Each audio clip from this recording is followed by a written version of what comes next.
Bienvenue dans ce nouvel épisode du podcast The Flares. C'est Marc qui vous parle. Aujourd'hui, on vous propose un épisode entièrement consacré au mouvement transhumaniste. Pour cet épisode, nous avons l'honneur de recevoir l'AFT Technoprog. Fondée en 2010 par Marc Roux, l'Association française pour le transhumanisme prône l'usage des sciences et des technologies pour améliorer les caractéristiques physiques et mentales humaines. Leur devise, être humain, demain. Sans oublier que le progrès technologique ne doit pas se faire au détriment du progrès social. Didier Kernel, vice-président de l'association, et Antoine Wieser, un membre actif, ont tous deux accepté d'échanger avec moi pendant près de 2 heures à propos de leur définition du transhumanisme, des idées qu'ils défendent et de leurs réflexions. Lors de notre conversation, nous avons pu échanger sur les principaux enjeux d'une humanité en perpétuelle évolution. Si vous souhaitez en savoir davantage sur l'association et ses activités, n'hésitez pas à consulter les ressources complémentaires à cet épisode.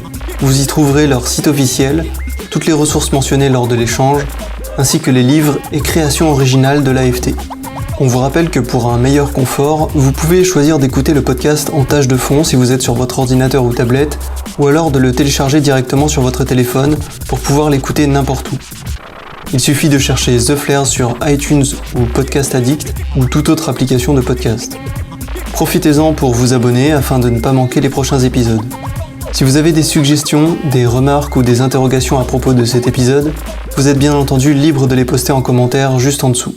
On vous souhaite une bonne écoute. Bienvenue sur le podcast The Flares. Ici, les machines. Des conversations sur les nouvelles technologies, la conquête spatiale, Posthumanisme, intelligence artificielle, ferons ensemble notre chemin vers l'avenir. Tout de suite, votre rendez-vous avec le futur. En fait, ce que je vous propose, c'est de commencer par parler de la définition que vous donnez au transhumanisme. Et ça inclut aussi bien la définition qu'on peut trouver par exemple sur des encyclopédies comme Wikipédia que ce que ça implique dans un courant philosophique, dans une idéologie, etc. Voilà. Bah écoute, justement, tu dis la définition Wikipédia, moi je la trouve très bien, la définition Wikipédia du transhumanisme.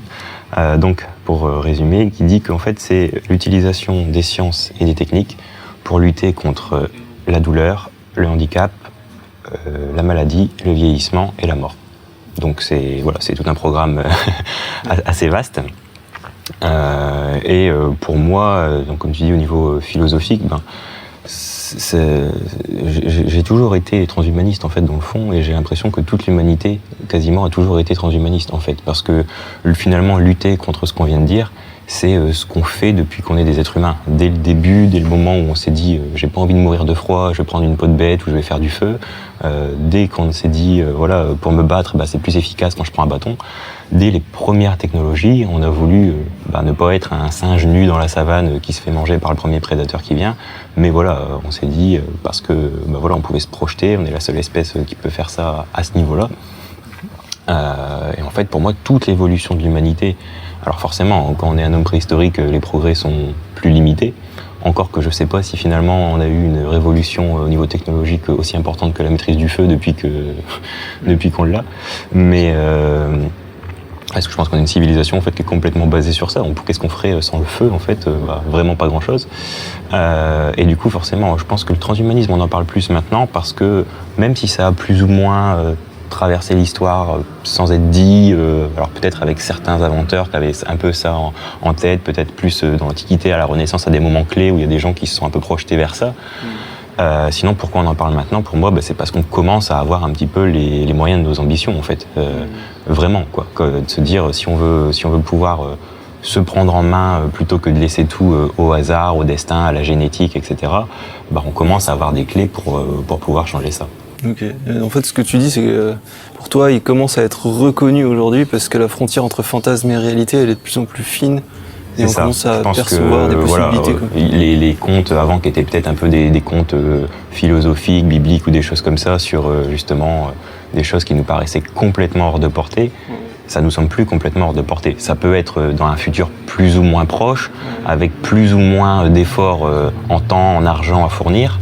Mais je pense que voilà, on commence à avoir une idée que effectivement l'univers, c'est des petites billes qui peuvent s'assembler les unes les autres, qui font des atomes, des molécules, etc. Et que finalement, on commence à décrypter comment fonctionne la matière, notre corps, notre ADN, etc. Même si c'est encore débutant et qu'on se dit, puisqu'on a entre guillemets toutes les pièces de Lego, c'est un puzzle super compliqué, mais il n'y a pas de raison technique pour qu'on n'y arrive pas.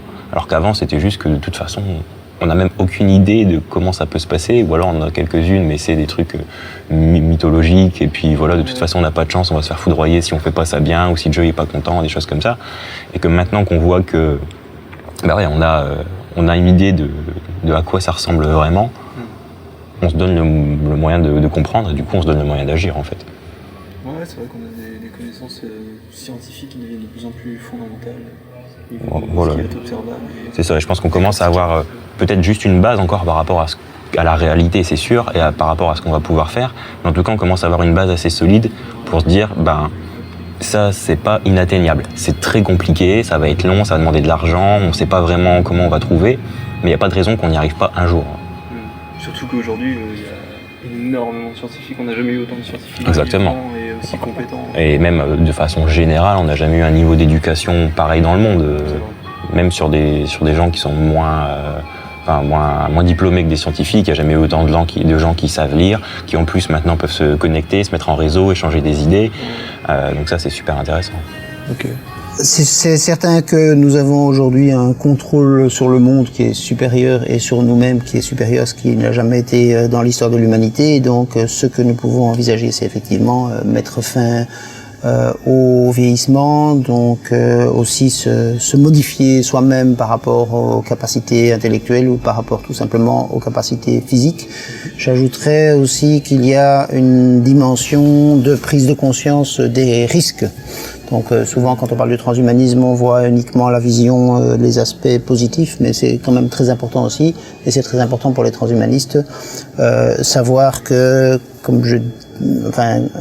que aujourd'hui c'est le jour de l'humanité qui est probablement le plus beau jour où on a le plus découvert, mais c'est aussi probablement le jour le plus dangereux du fait de nos progrès technologiques, donc la dimension du risque. Et puis alors, le transhumanisme ou les gens qui s'intéressent au transhumanisme s'intéressent à toutes les questions sociales qui vont autour, donc la question de la possible disparition du travail grâce ou à cause, ça dépend, des progrès technologiques,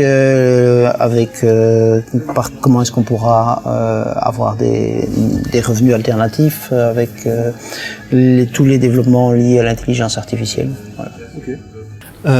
Du coup, dans le mouvement transhumaniste aujourd'hui, quel est le rôle de l'AFT et Technoprog ? Alors donc dans le mouvement transhumanisme, l'association française transhumaniste Technoprog, c'est la seule organisation qui a vraiment un statut juridique dans le monde francophone. Et nous tentons de, permettre aux Français, mais plus largement aux francophones, de se rendre compte des questions qui sont liées au progrès technologique et en ayant une vision positive par rapport à ceci.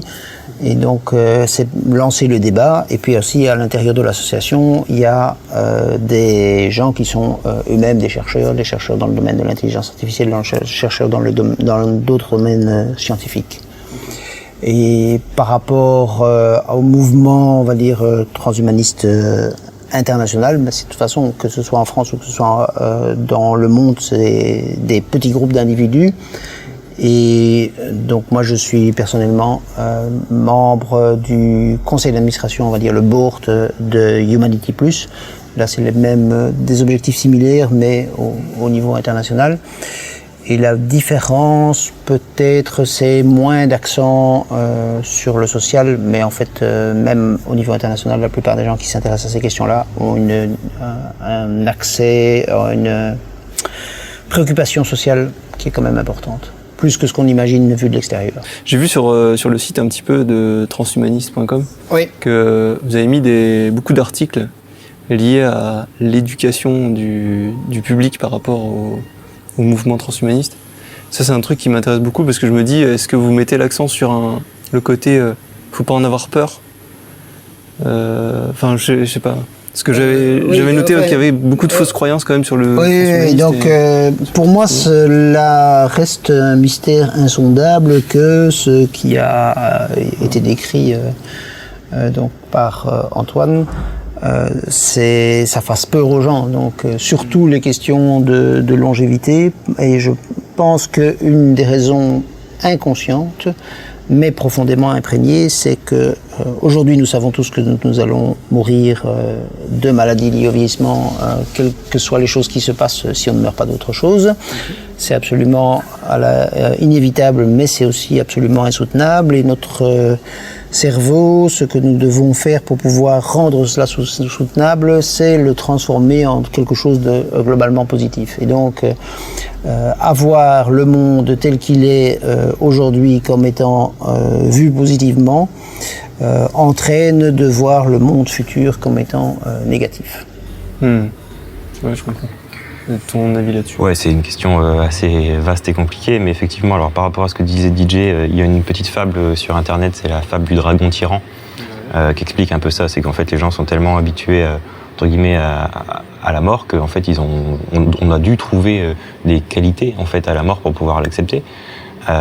Et que je pense que la plupart des gens en fait sont confortables une fois qu'ils ont défini des croyances ou une façon de fonctionner pour le reste de leur vie. Et comme on a une époque où c'est plus du tout possible, parce que quand tu es déplacé de juste quelques années dans le temps, tu dois te remettre pas mal en question si tu veux pas vieillir ou avoir l'air vieux en tout cas. Dans la tête surtout. Voilà, dans la tête exactement. Donc il faut être capable de toujours se remettre en question. Et de savoir évoluer en permanence, ce que la plupart des gens n'aiment pas faire parce que c'est pas le confort d'une certitude que tu peux avoir toute ta vie. Donc je pense que clairement il y a de ça. Et voilà, moi je lis pas mal de philosophie, tout ça, et donc par exemple sur la philosophie stoïcienne, il y a une devise qui est en fait d'accepter ce que tu peux pas changer, de changer ce que tu peux, et surtout de savoir bien faire la différence entre les deux. D'accord ? Donc par exemple là, si on prend le vieillissement, la mort, les choses comme ça, je pense que effectivement, d'un point de vue mental, c'est tout à fait sain d'accepter les choses aussi longtemps qu'on peut pas les changer. Par contre, c'est complètement maladif de ne pas vouloir les changer une fois qu'on en a les moyens. D'accord ? Voilà, parce que si le monde a changé, les choses ont changé, il faut accepter ça comme une nouvelle donne et pas dire oui mais avant c'était comme ça, point. Parce que sinon en fait on bascule dans le dogmatisme. Et alors après voilà, le dogmatisme, il y a des gens qui sont très contents d'avoir un dogme parce qu'ils ont une ligne très claire à suivre et ils en dévient jamais, quelles que soient les preuves qu'on leur apporte. Exactement, voilà.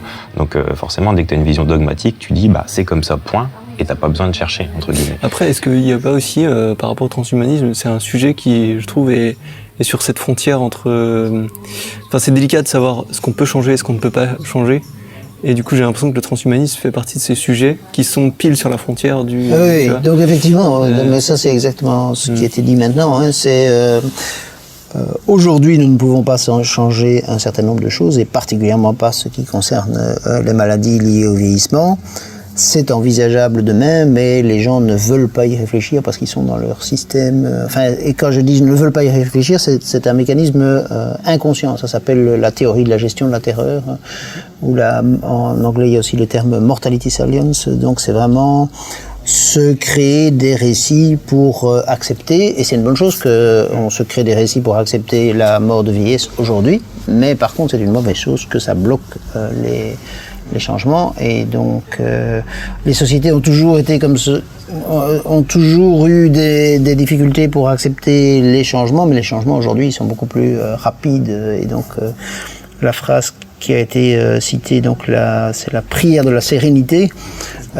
Cette prière de la sérénité, elle n'a jamais été probablement aussi compliquée qu'aujourd'hui, parce que savoir ce qu'on pourra changer demain, c'est très difficile.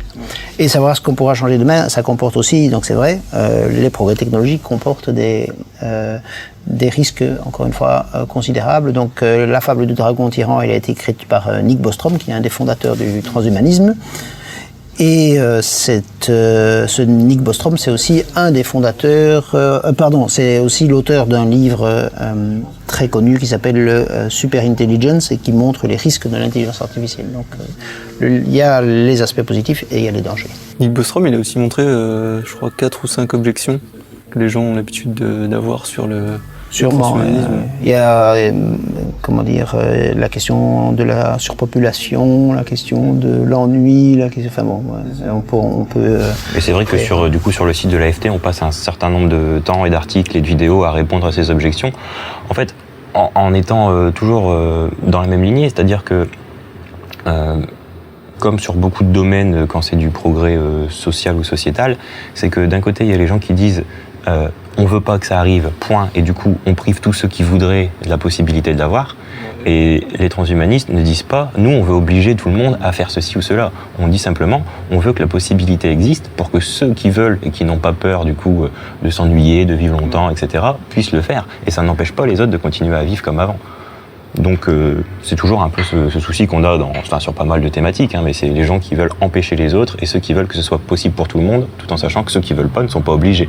Quitte après si ceux-là se mettent une sorte de pression sociale pour faire comme les autres, c'est aussi leur problème et leur liberté.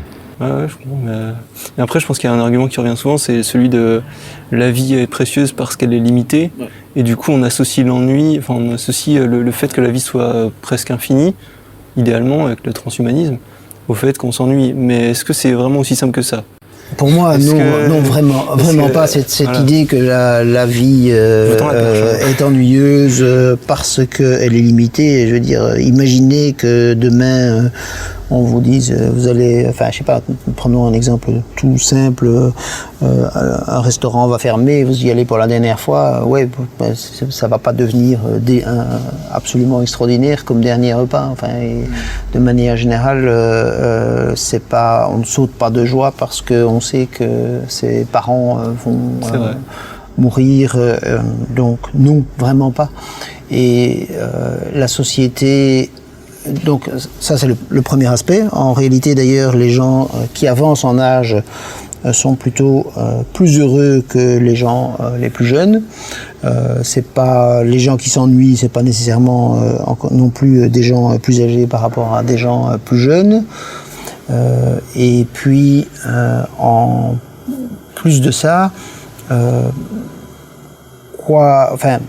c'est pas parce que nous pouvons vivre beaucoup plus longtemps en bonne santé que la société deviendra figée. Ça n'empêche pas les progrès technologiques.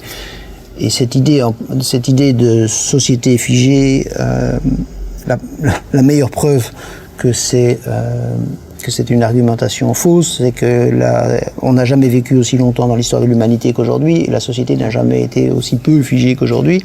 Et les endroits où la société est la plus figée, c'est plutôt des pays du Sud, dans lesquels la durée de vie est la plus courte. Et ça amène d'ailleurs, en passant à l'autre argument de dire nous allons nous retrouver dans un monde surpeuplé si jamais les gens vivent beaucoup plus longtemps. En fait, nous sommes plutôt dans un monde... les pays dans lesquels il y a un problème de surpopulation, de croissance démesurée de la population, c'est des pays dans lesquels les gens vivent des vies courtes. Et pas parce que quand les gens vivent plus longtemps, ils sont plus prudents par rapport à leur environnement, ils ont moins d'enfants. Bon. Si c'était, à mon sens, si c'était un bon argument qu'une vie courte serait plus intense ou plus intéressante, les gens mourraient beaucoup plus tôt, alors que tout le monde essaye de vivre beaucoup plus longtemps déjà. Et puis ensuite, c'est-à-dire que je pense que la plupart des gens, et tant mieux, parce qu'on peut pas vivre avec ça comme obsession, mais la plupart des gens vivent comme s'ils allaient pas mourir en plus, de toute façon. Même aujourd'hui, il n'y a pas tellement de gens qui se sont fait un planning en disant faut que je vive intensément parce que je pense que de toute façon je passerai pas cet âge-là. Non, les gens vivent au quotidien en ayant l'impression d'avoir toujours toute la vie devant eux. Peut-être vraiment en vieillissant quand ils se rendent compte que leur force diminue, c'est pas tout à fait pareil, mais de façon générale, on sait tous qu'on peut se prendre un bus en sortant et malgré tout, on a prévu de faire demain des choses qui sont finalement pas forcément si importantes, mais parce qu'on se dit, c'est pas grave, les choses plus importantes, je les ferai l'an prochain, dans 10 ans, parce que j'ai toujours l'impression d'avoir toute ma vie. Après, c'est vrai qu'on dit un peu sur le sujet du bonheur et du fait que souvent dans des petites choses qu'on trouve aussi satisfaction.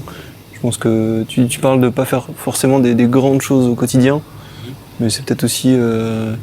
Je veux dire, ça peut être un choix de vie. Ah, mais je dis pas que c'est mal. Je dis juste qu'en fait, les gens ne font pas tous les jours des grandes choses, justement parce que ils ont l'impression d'avoir tout le temps toute la vie devant eux et que ils se disent pas, je dois vivre intensément chaque jour parce que c'est bientôt le dernier. Non, ils vivent entre guillemets justement tranquillement, mais justement parce qu'on peut pas vivre obsédé par l'idée de la mort, en se disant demain je serai peut-être mort, etc. Alors que c'est vrai, peut-être, on n'en sait rien. Je crois que c'est une maladie même. Mais les gens qui... Non, c'est vrai, il y a une maladie qui me semble. Des gens qui sont phobiques de mourir. de pas se réveiller, je crois. Oui, comme ça, d'accord. Mais effectivement, donc non, la plupart des gens vivent tranquillement, comme si justement le temps finalement ne leur était pas compté, alors qu'il l'aurait, mais on peut pas vivre avec cette idée obsessionnelle. Donc je pense pas effectivement que cet argument d'une vie courte serait plus précieuse serait vraiment. Et ce qu'il y a aussi, c'est que presque toujours, quand on explique aux gens l'objectif c'est de pouvoir vivre beaucoup plus longtemps, même si on dit en bonne santé, les gens n'arrivent pas à imaginer une vie beaucoup plus longue qui ne soit pas accompagnée d'un mécanisme de dégradation.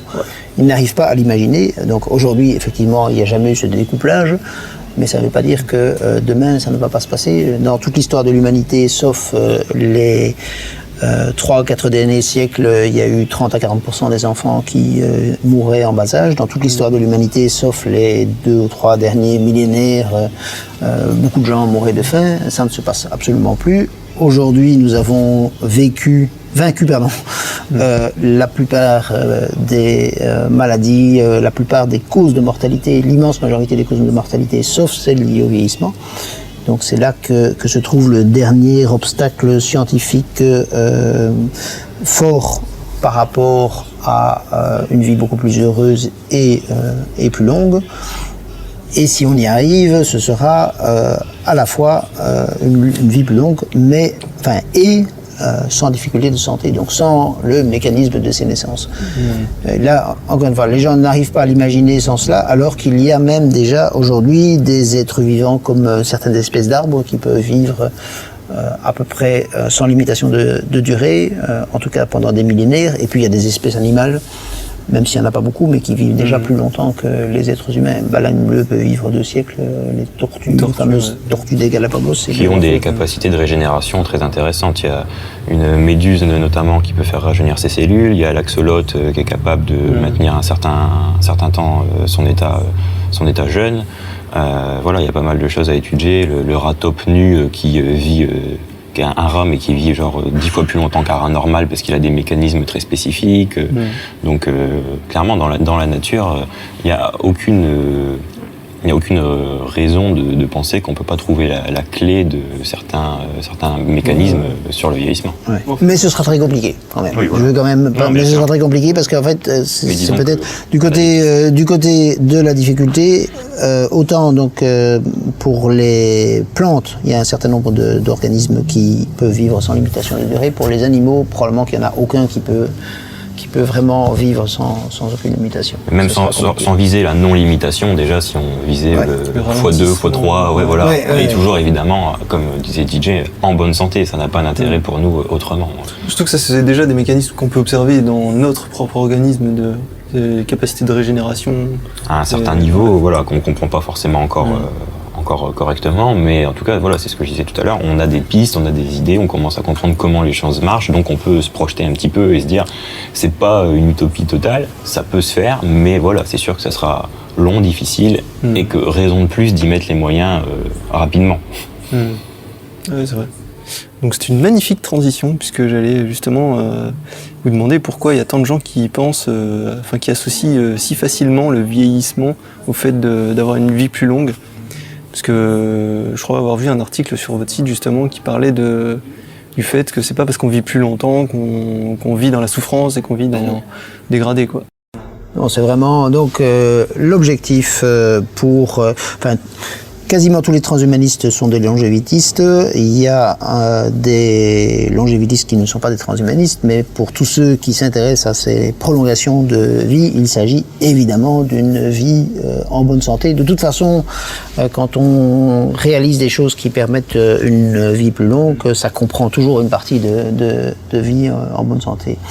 Et en réalité, contrairement à ce qu'on pense relativement souvent, déjà aujourd'hui, quand on gagne des années de vie, c'est généralement des années de vie en bonne santé. Donc il y a un certain nombre de maladies qui par le passé étaient extrêmement invalidantes et qui sont beaucoup moins présentes aujourd'hui. Donc si vous vous promenez dans la rue par exemple, vous ne verrez pas tellement de gens marcher avec une canne. Mais il y a quand même une exception. L'exception, c'est ce qui concerne les maladies neurodégénératives, donc particulièrement la maladie d'Alzheimer. Là, on progresse extrêmement peu. Donc là, il faut, donc, ce que je disais encore tout à l'heure, donc vraiment des recherches médicales accrues, des investissements accrus. Et pour le moment, les investissements sont insuffisants, et ceux qui se font sont surtout par des organismes privés et pas tellement par des organismes publics, ce qui est une erreur à de très nombreux points de vue, et notamment une erreur financière, parce que le coût des personnes qui ont la maladie d'Alzheimer, c'est un coût économique tout à fait immense, outre toutes les souffrances que ça implique. Mais du coup, je me disais, est-ce qu'il n'y a pas une... Alors déjà, ça témoigne d'une incompréhension de la part de certaines personnes qui voient dans le transhumanisme une façon de rallonger une vie de souffrance, alors que c'est pas le cas. Mais est-ce qu'il n'y a pas aussi une peur cachée, je me dis, derrière l'idée d'augmenter l'être humain et de perdre son humanité propre? Alors, la question qui va être compliquée, c'est de définir qu'est-ce que c'est notre humanité. Je l'attendais ça. Voilà. Ah oui, parce que effectivement, on va avoir on peut définir l'humain, on va dire assez simplement d'un point de vue en tant qu'espèce biologique, avec un ADN à peu près typé, machin et tout ça. Mais quand on parle d'humanité, effectivement, on a fait justement sur le site je crois que c'est Alexandre qui a fait une vidéo il y a pas longtemps sur ça, sur la confusion que beaucoup d'adversaires du transhumanisme entretiennent entre l'humain biologique en tant qu'espèce et l'humain au sens où on l'entend, dans le sens être humain, c'est-à-dire avoir de la compassion, écouter de la musique, être ému par des choses, voilà. Et en fait, il n'y a pas forcément de lien entre une forme physique déterminée et ces qualités qu'on peut envisager quand on dit l'humanisme, voilà. Donc quand on dit du transhumanisme, d'ailleurs, ça peut être sur les deux aspects, c'est-à-dire que à la fois on peut vouloir changer son aspect physique ou faire des choses comme ça, mais également on aurait tendance à vouloir, au contraire, promouvoir ses capacités, parce que en fait on a aussi également plein de réflexes qui sont totalement archaïques. Clairement, notre cerveau n'est pas adapté à la vie en 2019. Notre cerveau, il est toujours quelque part à la préhistoire, avec des réflexes de survie calibrés pour la jungle, échapper aux tigres à dents de sabre et des choses comme ça, avec la possessivité liée au clan, enfin des choses qui sont vraiment... L'appétence au sucre. Oui, exactement, beaucoup de choses. Mais effectivement, on est fait pour... même physiquement, on est fait pour survivre au jeûne, au manque, et effectivement pas à 12 burgers par jour. Donc on n'est plus adapté de ce niveau-là non plus à la société dans laquelle on vit. Donc voilà, clairement, c'est se mettre d'accord sur qu'est-ce que être humain, ça va être difficile, parce que philosophiquement, il y a plein de gens qui ont des avis très différents. Selon la philosophie, la religion, la culture, il y a des gens qui vont considérer que telle chose c'est inconcevable avec la dignité humaine, et il y en a qui vont considérer que c'est la base de la dignité humaine. Moi par exemple, justement, la capacité, comme je disais tout à l'heure, pour moi le transhumanisme c'est toute l'histoire de l'humanité, la capacité à refuser les choses qu'on est capable de changer s'il n'y a pas de raison suffisante pour les accepter, comme le froid ou ce qu'on disait avec le feu, etc. Il n'y a pas forcément une raison morale à mettre derrière mourir de froid. Mais il y a des gens qui peuvent dire si le feu c'est contre ma religion, moi je préfère mourir de froid qu'allumer un feu. Lui, il va considérer que sa dignité d'être humain, c'est de mourir de froid sans le feu, et moi, je vais considérer que ma dignité d'être humain, c'est d'être capable de me servir des outils, de la science, des techniques, et on sera forcément absolument pas d'accord, et c'est irréconciliable.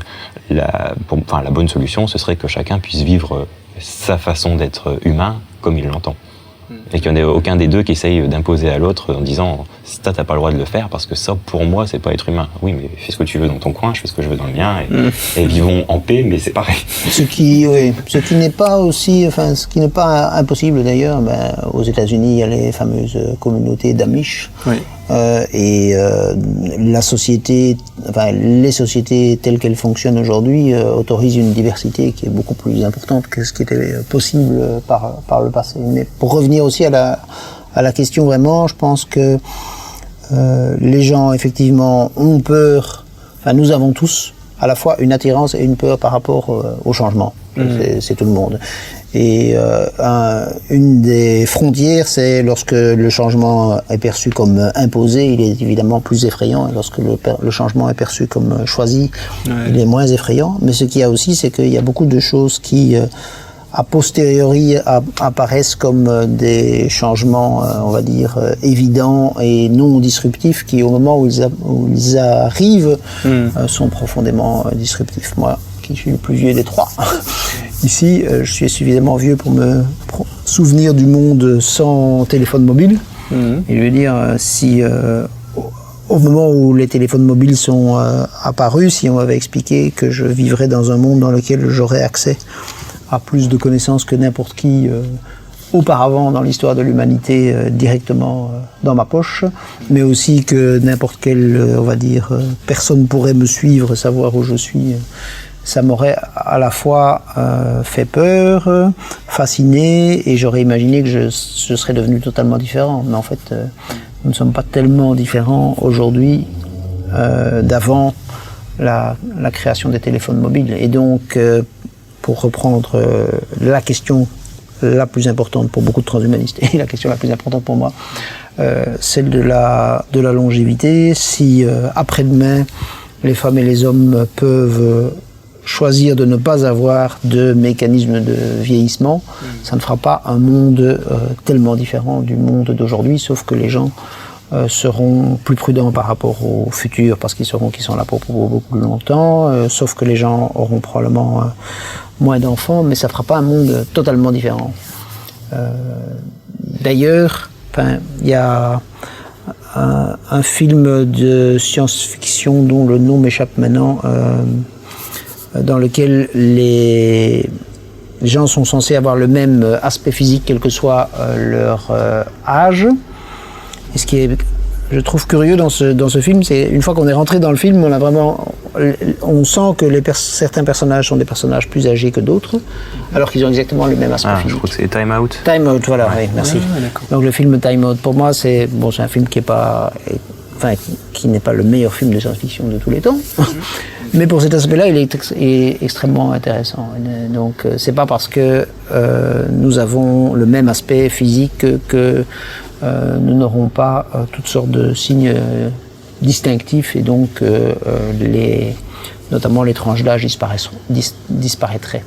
Pour prendre un exemple parmi d'autres. Donc, moi, je pense que un monde pas tellement différent d'une autre, mais où nous pourrions vivre sans limitation de durée et avoir beaucoup moins de travail obligatoire.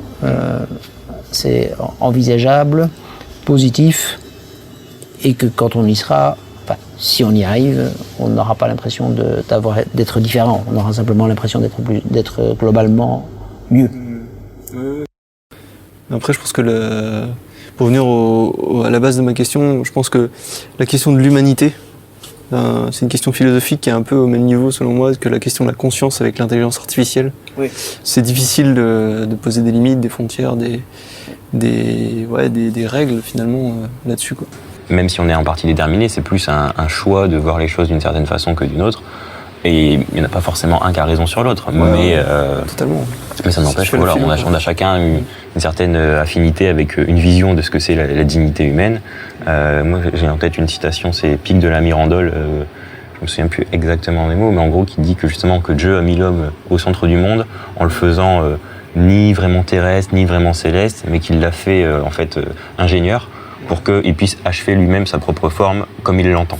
Okay. Et voilà, moi, il y a un article sur Google, c'est justement la plasticité, la dignité humaine, la plasticité, la dignité humaine, un truc comme ça doit se retrouver assez facilement.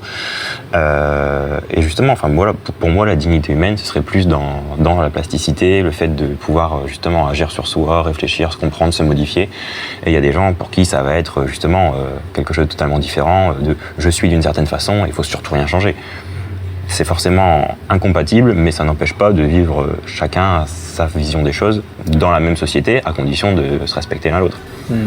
Ceci dit, moi, toutes ces questions, on va dire, philosophiques, d'un côté, parfois ça m'énerve aussi, parce que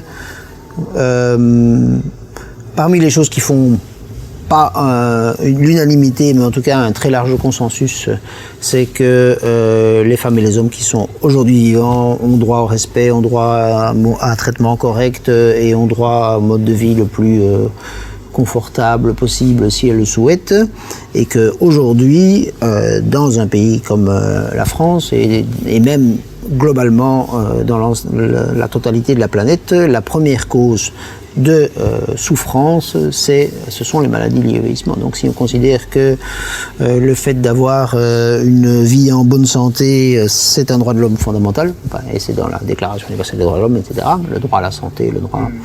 ce qui, pour le moment, est la première source de non-jouissance de ce droit, ce sont les maladies liées au vieillissement. Et alors évidemment, tant qu'on n'a pas le choix, c'est quelque chose d'inévitable, mais à partir du moment où on a le choix, le fait de dire « Ah oui, nous sommes pour le respect de l'intégrité humaine, mais ne pas vouloir faire ça », c'est en fait diminuer l'intégrité humaine des personnes qui avancent en âge. Ouais, je comprends. Oui, une question sur la façon de communiquer autour du transhumanisme. Le terme OGM, par exemple, organisme génétiquement modifié, c'est un terme qui est quand même connoté aujourd'hui assez négativement. Est-ce que transhumanisme, c'est pas un terme qui aussi a tendance à être vu, à être imprimé dans la conscience? Oui, c'est certain. On a eu au sein de l'association française transhumaniste Technoproc cette longue discussion par rapport à utilise-t-on le terme transhumaniste ou pas. Je dirais que donc c'est clair que la connotation globale est plus négative que positive. Je pense qu'il y a une évolution vers un équilibre global moins négatif, mais qui reste quand même négatif. Ceci dit, si comme association on utilisait un autre terme, d'une part, ça ne serait pas totalement correct, puisque c'est quand même ce qu'on est. Et puis, d'autre part, on serait, entre guillemets, détecté. Et troisième aspect, donc c'est connoté négativement, mais il y a aussi une attirance, un intérêt de la presse par rapport à cela. Et je voudrais quand même dire que pour moi, il y a une sorte de mystère. En général, les gens qui s'opposent à un mouvement ont tendance à dire, à sous-estimer le mouvement, à plutôt le minimiser. En ce qui concerne le transhumanisme, c'est exactement le contraire. Donc les adversaires du transhumanisme font du mouvement transhumaniste quelque chose, presque un grand complot mondial, alors que en réalité, les femmes et les hommes qui se réclament réellement du transhumanisme, qui sont membres, c'est un tout petit groupe. C'est un tout petit groupe de gens. Et alors les gens qui ont une vision positive du progrès technologique, ça c'est un groupe beaucoup plus important. Mais vraiment ceux qui, par exemple, disent nous souhaitons des investissements scientifiques pour une vie beaucoup plus longue en bonne santé, c'est quelques centaines ou quelques milliers de personnes qui disent c'est un objectif prioritaire et il faut en parler. Donc pour moi il y a une sorte de vraiment mystère. Est-ce que les gens... Pourquoi est-ce que les opposants du transhumanisme font de ce mouvement un mouvement dominant alors qu'il n'est pas un mouvement dominant? Est-ce que c'est pas le fait que le transhumanisme inclut beaucoup de champs de la science en fait? Oui, peut-être. Donc nous sommes en faveur des progrès technologiques qui sont globalement utiles aux citoyens. Dans le domaine de la santé, mais aussi dans d'autres domaines. Et puis l'évolution technologique, elle est là. Ça, c'est un aspect. Et aussi, les évolutions technologiques, dans un premier temps, c'est utilisé par les gens les plus riches. Et donc, alors, il y a cette vision, les progrès technologiques ne vont être que pour les plus riches. Ça, c'est aussi. Alors que, d'une part, en général, c'est pas vrai. Il y a un phénomène après quand un progrès technologique apparaît, il se répand dans la société. Et puis, surtout, l'association française transhumaniste Technoproc insiste sur le fait que ce soit avec des investissements publics et le fait de mettre à disposition à ceux qui le souhaitent et pas seulement aux plus riches. Oui, c'est pas qu'une dimension d'innovation et de progrès, c'est une dimension sociale. Une dimension sociale aussi, oui. D'ailleurs, il faut bien rappeler que le technoprogressisme, ça ne veut pas dire le progrès technique, ça veut dire le progrès technique au service du progrès social. Ouais, voilà. Et du coup, est-ce que... C'est progressisme dans le sens progressisme social grâce au progrès technique. Ok. Et du coup, est-ce qu'il n'y a pas aussi une connotation sur le terme qui est un peu comme le transhumanisme, je veux dire technoprog, tout de suite on pense à progrès technologique, quoi.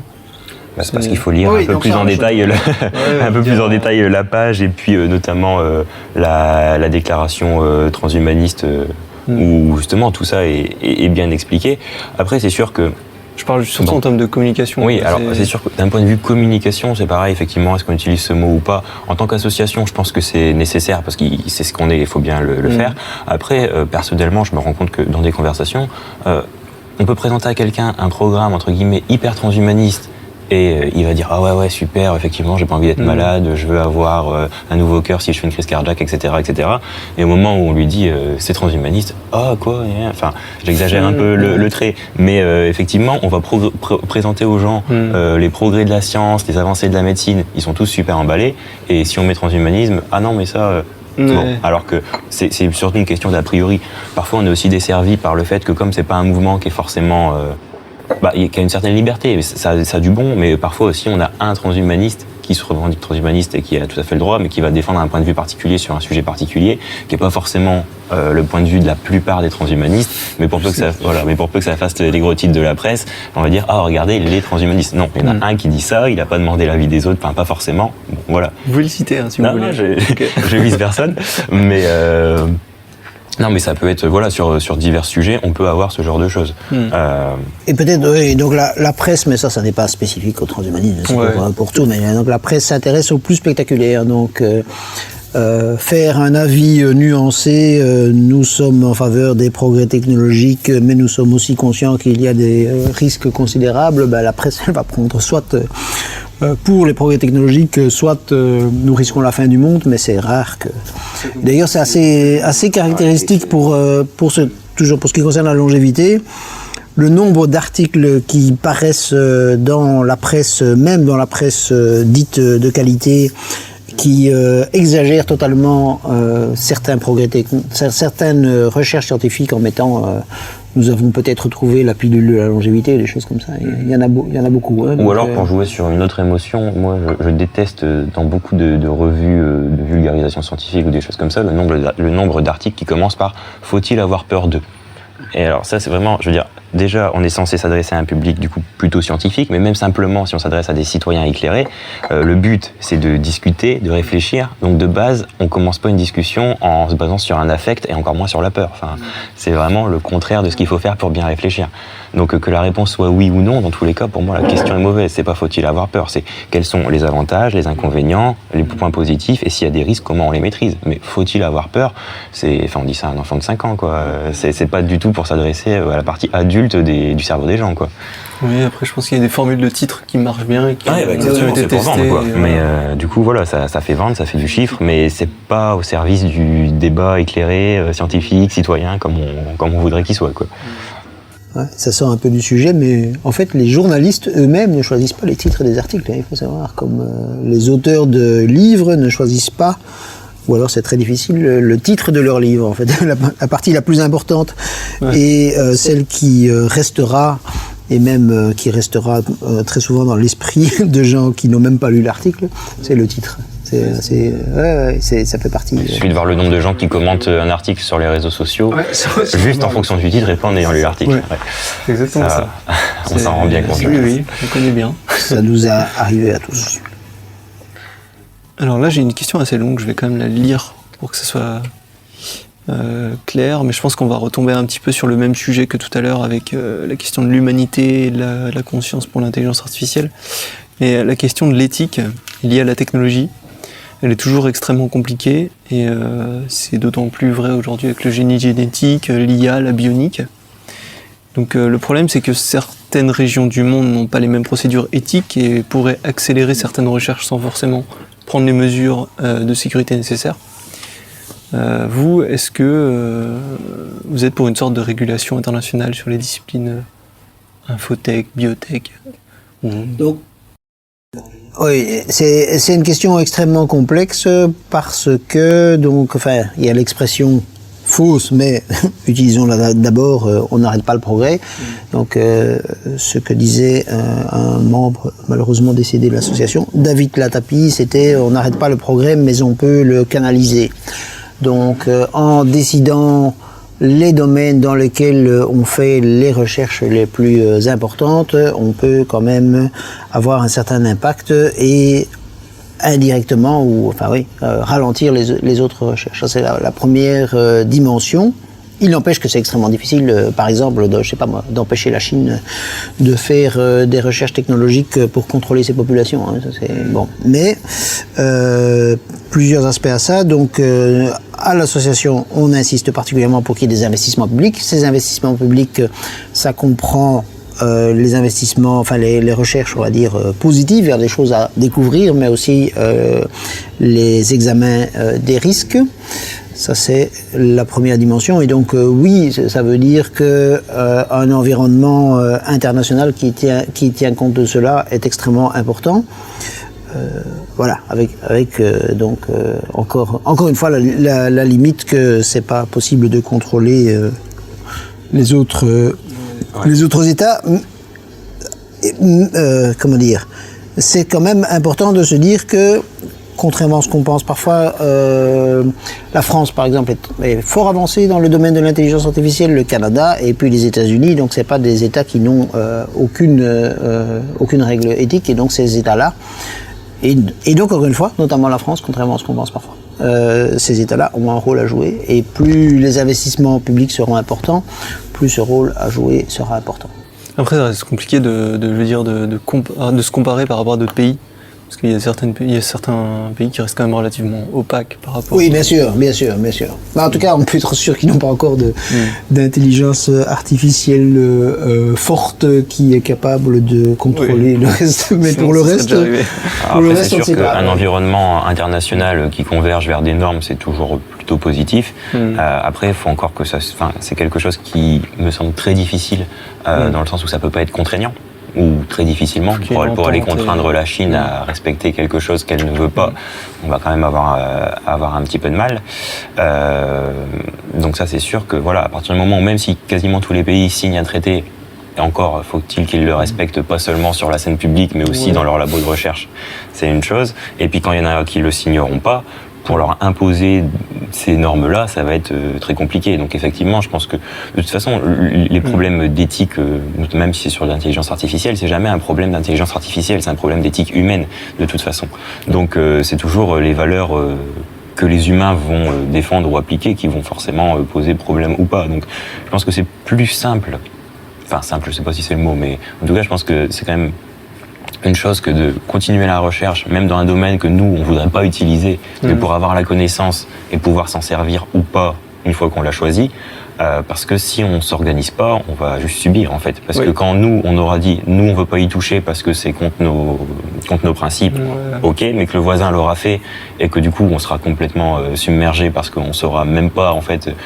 Ça peut être une technologie qui fait que si on n'est pas du tout sur le coup, on comprenne à peine de quoi il s'agit et que le temps qu'on comprenne de quoi il s'agit, qu'on fasse les recherches pour le contrer et de pouvoir s'en servir nous-mêmes ou pas, on sera complètement à la ramasse. Je pense qu'effectivement, c'est sans doute mieux de faire les recherches, quitte à pas s'en servir, à pas faire d'application, mais pour avoir la base scientifique, les connaissances, que de dire on n'y touche pas du tout parce que sinon, voilà, on va subir. Moi, j'aurais un avis un peu différent. Enfin, moi, je pense que c'est vraiment important de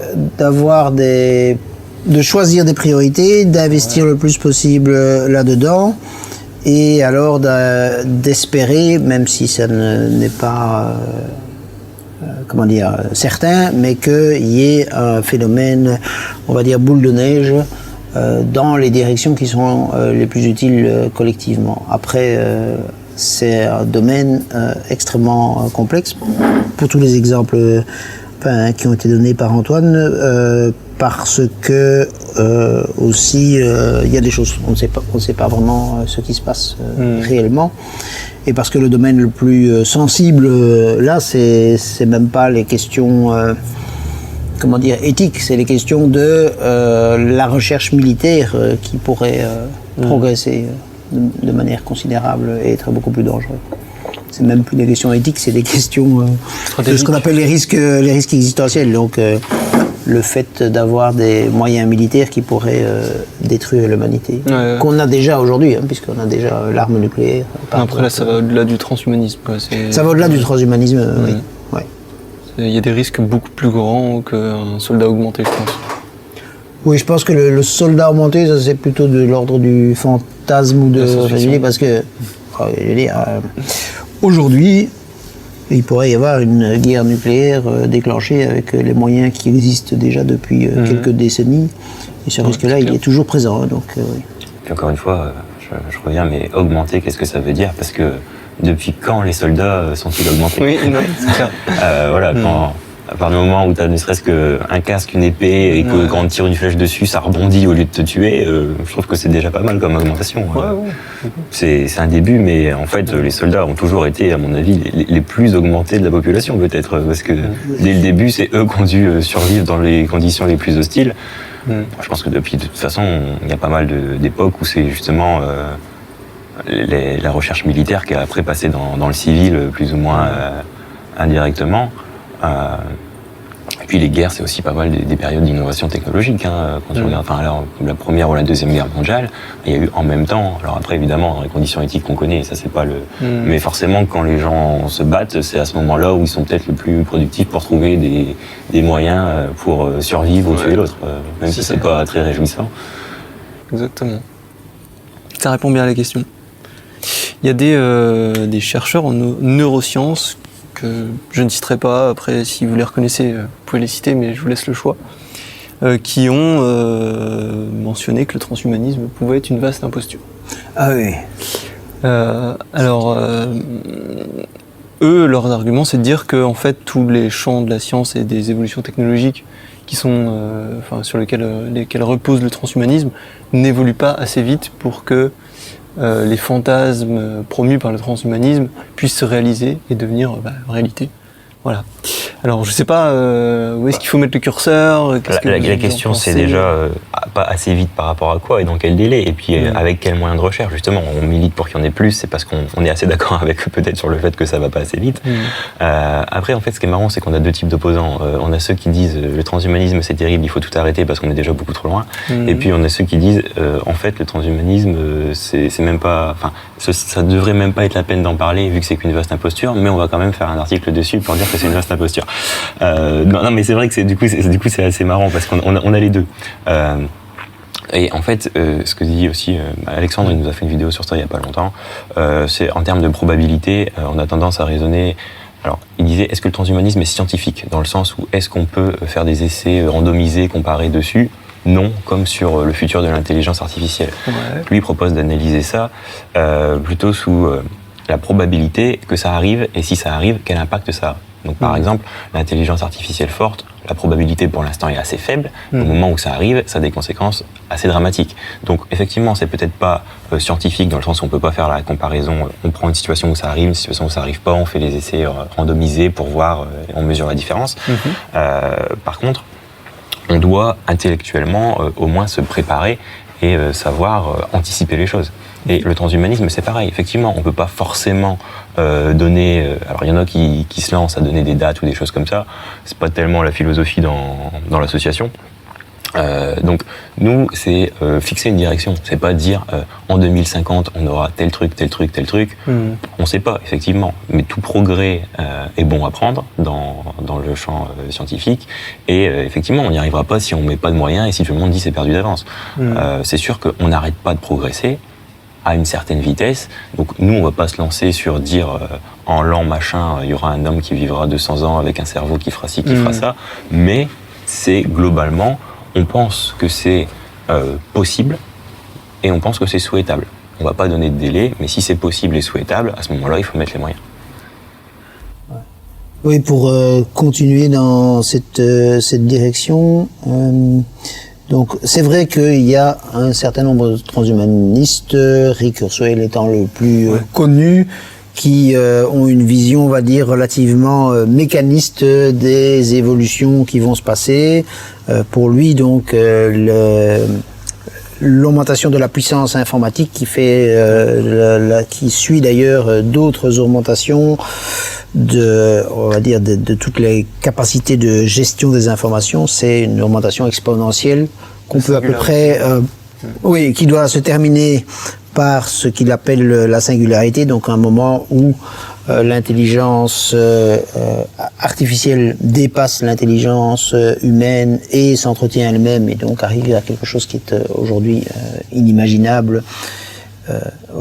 Donc cette vision mécaniste est une vision qui est relativement peu répandue. Et moi, je dis toujours, si je pensais que, quoi qu'il arrive, nous allions arriver dans un monde dans lequel nous pouvons vivre sans limitation de durée et que ce qu'on dit, par exemple ici, n'a aucune influence, alors je ferai autre chose. Parce que si les choses sont inscrites dans les astres, c'est pas la peine alors de se battre pour qu'elles se passent. Et dans les écrits de certains opposants au transhumanisme, il y a cette caricature de dire les transhumanistes disent que le futur sera comme ça. On ne dit pas que le futur sera comme ça. On dit c'est un des futurs possibles et ça dépend notamment de ce qu'on en fait. Une autre confusion, mais c'est vrai qu'il y a, allez, soyons honnêtes, parfois il y a des gens qui vont s'exprimer de manière un peu caricaturale aussi. Donc une autre confusion, c'est de dire les transhumanistes disent qu'on va pouvoir vivre sans limitation de durée, c'est un objectif, c'est pas quelque chose qui est le cas aujourd'hui, c'est quelque chose qui pourrait être le cas demain et après-demain. Et la fameuse phrase utilisée notamment par Laurent Alexandre dans cette salle, il y a des gens qui atteindront l'âge de 1000 ans. Donc c'est encore une fois peu de gens, et même pas Laurent Alexandre si on le mettait devant ses dires, disent que c'est une certitude. Et donc ce qu'il y a, c'est que les gens qui ont aujourd'hui 20 ou 30 ans, ils auront 80 ans dans 50 ans, et d'ici 50 ans, les progrès technologiques on peut imaginer que les progrès technologiques à ce moment-là permettront de vivre un siècle, 2 siècles, et puis après on aura un siècle pour encore aller plus loin. Voilà. Donc le transhumanisme n'est pas plus une imposture que le travail de prospective n'est une imposture. Voilà, puis je pense qu'on peut aussi, tout au long de l'histoire, et c'est forcément des gens qui ont toujours fini par avoir tort, trouver les gens qui ont dit de toute façon c'est impossible de. Et puis 20 ans plus tard, ils ont eu l'air un peu bêtes. Non mais voilà, je veux dire, quand tu vois des trucs simplement sur genre l'aviation, l'homme n'est pas fait pour voler, un avion c'est plus lourd que l'air, ça peut pas voler, quand on prendra le train à plus que 40 km/h, tous les gens s'évanouiront, enfin, on a entendu ça tout le long. Et je veux dire, je pense que ce qu'il faut jamais dire en science, c'est ce sera jamais possible. Voilà, parce que dès le moments où tu dis jamais, tu sais qu'à un moment ou à un autre, probablement... Finalement, tu prophétises le truc c'est ça, en fait, exactement. Tu prophétises une situation qui est complètement fermée, alors que nous, au contraire, on veut ouvrir les possibilités. On dit pas, c'est sûr que ça va se passer comme ça. On dit pas, on est sûr qu'on va y arriver. On dit pas, on fixe pas comme ça d'impératif que ça se passe comme ça, et encore moins pour tout le monde. Mais on veut ouvrir la possibilité. Effectivement, quand tu dis non, c'est strictement impossible et ce sera jamais possible, t'es quand même vachement confiant en toi, quoi. Parce que ça veut dire que tu penses que dans ton état actuel, t'es capable de dire que quelque chose que tu ne comprends pas bien ne sera jamais possible, jamais c'est long, quoi. Donc oui, c'est un petit peu... Oui, pour moi, c'est vrai que je n'arrive pas parfois à saisir les opposants à la longévité, parce qu'en général c'est ça, qui disent jamais on arrivera à vaincre le vieillissement. C'est vraiment une sorte de croyance. Je ne sais pas de quoi demain sera fait le futur, mais je suis absolument certain que nous n'arriverons pas à vaincre le vieillissement. C'est ça. Comme si hier on avait dit on n'arrivera jamais à vaincre les maladies infectieuses, on n'arrivera jamais à empêcher la mortalité infantile. Et comme il y a 2 siècles, Malthus disait que si la population croissait trop, on n'arriverait jamais à la nourrir, alors qu'en fait on n'a jamais eu autant à manger par personne dans l'histoire de l'humanité qu'aujourd'hui. Et alors que nous n'avons jamais eu autant d'habitants de la planète. Et puis clairement, dire quelque chose, dire jamais, c'est quasiment de toute façon pas scientifique, puisqu'une théorie scientifique, par définition, elle est réfutable. Donc à partir du moment où tu n'as pas ce critère de réfutabilité, effectivement c'est une prophétie, un dogme, mais c'est pas grand-chose de scientifique. Dire je ne crois pas que c'est possible dans tel délai, c'est totalement respectable comme avis. Dire je ne pense pas que ce soit souhaitable philosophiquement aussi, mais dire c'est impossible et ce sera jamais possible... Oui, c'est une affirmation sacrée. Et donc, souvent les gens qui disent ça n'est pas possible en fait, en réalité, peut-être ils disent envie ça aussi. n'est pas souhaitable. Et on se demande d'ailleurs pourquoi, enfin ça c'est, tu le disais aussi déjà, si vraiment ils pensent que c'est absolument impossible, pourquoi est-ce qu'ils dépensent toute l'énergie à s'y opposer? Ouais, C'est comme si je disais, je sais pas moi, je veux. C'est un peu comme si une pierre qui est en train de tomber, que cette pierre serait douée de conscience, elle se disait moi je veux arrêter la chute. Ok, donc il ne va pas y avoir un mouvement pour stopper la gravité si c'est impossible. Ouais, c'est clair. Et, tandis que arrêter le vieillissement c'est quelque chose d'envisageable. Ouais. Après, je pense il y a une phrase qui me fait écho là, justement par rapport à ce que vous dites, c'est ceux qui pensent que c'est impossible sont priés de ne pas déranger ceux qui essayent. C'est un petit peu ça que Ils ne savaient vois pas que en ça. ils ne savaient pas que c'était impossible, alors ils l'ont fait. Oui. Ouais, c'est aussi ça. Ouais, oui, il y a de vrai. ça, mais oui, de toute façon, Mais j'ai l'impression qu'on octroie, quand je dis on, c'est Ouais. un on général, mais qu'on octroie au mouvement transhumanisme une dimension de gouroutisation un petit peu. Oui, voilà. Ouais, Alors qu'en Ouais. fait, votre idée, c'est pas de dire que ça va être comme ça, que c'est tout, c'est justement tout l'inverse. voilà, Et exactement. du coup, est-ce que derrière cet inconfort, il n'y a pas une réaction de dire ah ouais, mais attention, moi je préfère, comme tu dis, mon dogme à celui, enfin sans vouloir l'avouer en je fait pense directement. que, quand tu discutes avec les gens longuement, tu as le temps justement de les faire réfléchir et qui se disent ah bah oui, ceci, pourquoi pas, cela. Quand tu discutes avec les gens brièvement, les réponses, c'est souvent des choses très simples du style on a toujours fait comme ça, tout le monde fait comme ça. Ouais. Voilà. Et du coup, c'est pourquoi changer? Bah parce qu'on peut, qu'on n'a jamais pu avant, par exemple. Est-ce qu'on fait ce qu'on fait maintenant parce que c'est bien, ou est-ce qu'on fait parce qu'on n'avait pas le choix? Eh ben voilà, et là tu commences à pouvoir faire réfléchir les gens. Il y a le théorème du singe, ça s'appelle, où c'est... non, c'est pas ça. En fait, tu mets 10 singes dans une pièce, une banane en haut d'une échelle. Forcément, il y a un singe qui essaie d'aller choper la banane. Et au moment où il essaie d'aller choper la banane, t'arroses tous les singes avec de l'eau glacée. Donc forcément, ils sont pas très contents. Et à chaque fois qu'il y en a un qui va commencer à essayer d'aller chercher la banane, ils vont tous le tabasser pour l'empêcher d'y aller, parce qu'ils veulent pas se faire réasperger. Ouais. Bon, sur le moment, réaction assez logique. Ouais. Et puis, tu remplaces un singe dans l'expérience. Donc tu le mets, lui, il sait pas qu'il faut pas aller chercher la banane, il essaye d'y aller, et du coup, il se fait tabasser. Voilà. Tu remplaces tous les singes un par un, et une fois que tu as remplacé les 10, ils vont tous apprendre ça au fur et à mesure. Et au bout d'un moment, tous les singes qui sont dans la pièce tabassent n'importe qui essaye de monter sur la banane, mais personne ne sait pourquoi. Voilà. Et si quelqu'un, parce que par un temps que toi tu ne l'as fait qu'une fois parce que c'était juste un concours de circonstances, si quelqu'un réessayait de prendre la banane, en fait il se passerait rien. C'est juste que tout le monde a peur qu'il se repasse quelque chose, même s'ils savent même plus vraiment. Voilà. Donc en fait, c'est ça, il y a des choses dans les dogmes qui ont pu être très utiles à certains moments, parce qu'effectivement, à telle époque, dans tel climat, il valait mieux faire ceci, dormir comme ça, pas manger ça et tout ça. Mais les conditions ont changé. Et c'est ça que la plupart des gens n'envisagent pas. C'est que ce qui était vrai il y a 2000 ans au milieu du désert n'est pas forcément vrai en 2019 dans une ville moderne. Et donc effectivement, mais ça implique de se remettre en question, de se demander si ce qu'on a appris, c'est juste parce qu'on nous l'a appris, ou est-ce qu'on a une bonne raison de revenir dessus. Bon, puis après, c'est un peu se mettre à la philosophie aussi, hein. C'est un peu la méthode de Descartes. Bon, finalement, je pars de ce que je suis, puis je doute des choses qu'on m'a apprises, et je me dis pourquoi est-ce que ça c'est vrai, est-ce que ça c'est pas vrai. Et finalement, quand tu reviens, il y a des choses où tu te dis bah ouais, en fait c'est vrai que tout le monde fait comme ça, mais on n'a pas vraiment de raison de faire ça comme ça, ou alors aussi, et puis tu regardes et puis tu te dis ah bah oui, en fait on a commencé à faire ça à telle époque parce qu'il y a eu ceci, il y a eu cela, et puis maintenant bah ouais, mais cette maladie-là par exemple on l'a éradiquée, donc en fait ça on n'a plus de raison de le faire. Bon, il y a plein de choses comme ça où c'est plus pertinent, mais il faut prendre le temps d'analyser et de se rendre compte de la pertinence par rapport à l'époque et pourquoi on a commencé, pourquoi on peut arrêter. C'est de la réflexion, quoi. Quelque chose à ajouter, non? Moi, il y a quand même une question qui m'intéresse, c'est votre point de vue sur l'urgence climatique.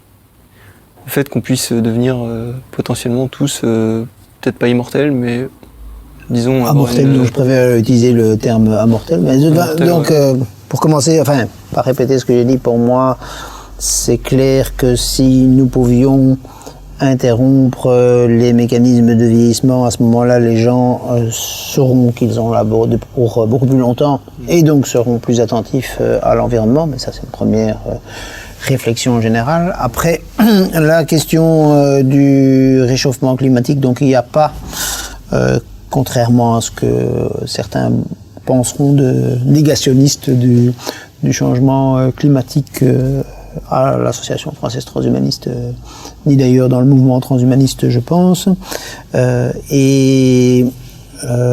Peut-être que une des spécificités au sein du mouvement, c'est de mettre particulièrement l'accent sur l'importance des recherches scientifiques dans ce domaine-là aussi pour favoriser des meilleurs mécanismes de captation du carbone, pour avoir des sources d'énergie renouvelables plus efficaces. Après, il y a un débat qui est un débat, on va dire, sensible, c'est la question de la géo-ingénierie. Donc il y a un certain nombre de gens qui sont favorables, on va dire, à faire des expériences, enfin plutôt à modifier le climat par des moyens artificiels. Et c'est vrai que ça comprend des risques extrêmement importants, parce que si ça se fait, c'est encore plus difficile de revenir en arrière si on fait des expériences au niveau planétaire. Donc par rapport à ça, il peut y avoir des gens favorables au progrès technologique qui proposent des choses qui comportent des risques quand même tout à fait importants. Donc, mais en tout cas de mon point de vue, la question pour le moyen et le long terme, c'est comment avoir des énergies, enfin pour moi, mais aussi pour pas mal de militants environnementalistes. Hein, donc c'est comment avoir des énergies renouvelables de manière plus importante, et par rapport à ça, l'élément progrès technologique est plus important pour nous que pour d'autres. Moi, ceci dit, moi je suis membre du mouvement écologiste depuis plus de 30 ans, donc...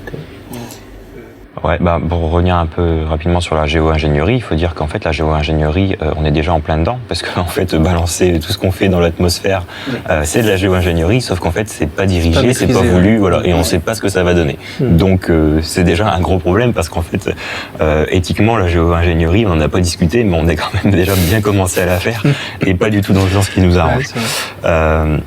Sinon après, évidemment, comme quand on a envie de vivre une vie intéressante plus longtemps et en bonne santé, je pense que le corollaire, on va dire, c'est qu'on veut que ce soit dans un environnement qui soit supportable, et que on meurt pas ni de -50 ni de +50 avec des épidémies, des guerres, des migrations dues aux catastrophes climatiques, etc.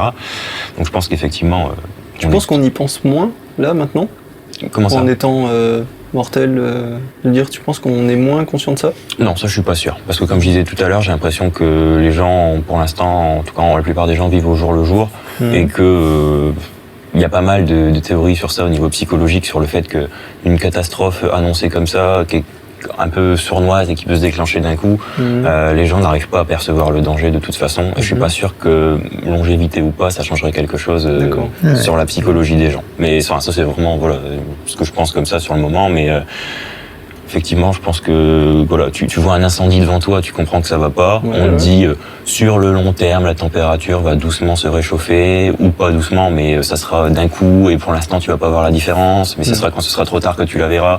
Il y a pas mal d'études sur la psychologie des gens qui dit qu'en gros, on n'est pas capable, justement, parce que je disais un peu tout à l'heure, notre cerveau préhistorique n'est pas capable de réagir à ça. Il est capable de se battre quand tu te fais attaquer par un ours, mais quand on te dit dans 50 ans, si tu fais rien sur ceci, sur cela, il va se passer un truc mal, on n'est pas hyper... Moi je suis quand même d'un avis un peu différent. Je pense que si les gens savaient qu'ils allaient vivre beaucoup plus longtemps, ils examineraient les diminutions, les manières de diminuer le risque de mortalité à plus long terme. Je l'espère, mais j'en suis pas convaincu, parce que même sur maintenant, quand je vois des jeunes qui peuvent espérer vivre 80 ans par exemple, qui ont certains comportements à risque qui font qu'ils risquent de vivre beaucoup moins longtemps, je suis pas sûr que, par exemple, ou sur d'autres choses, effectivement, je me dis, je ne suis pas sûr, mais c'est juste un...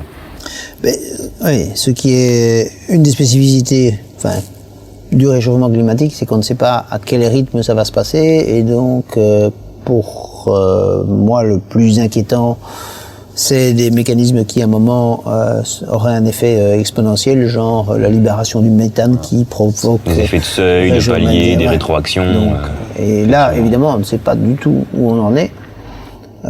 Donc, le principe, il faut aller le plus vite possible.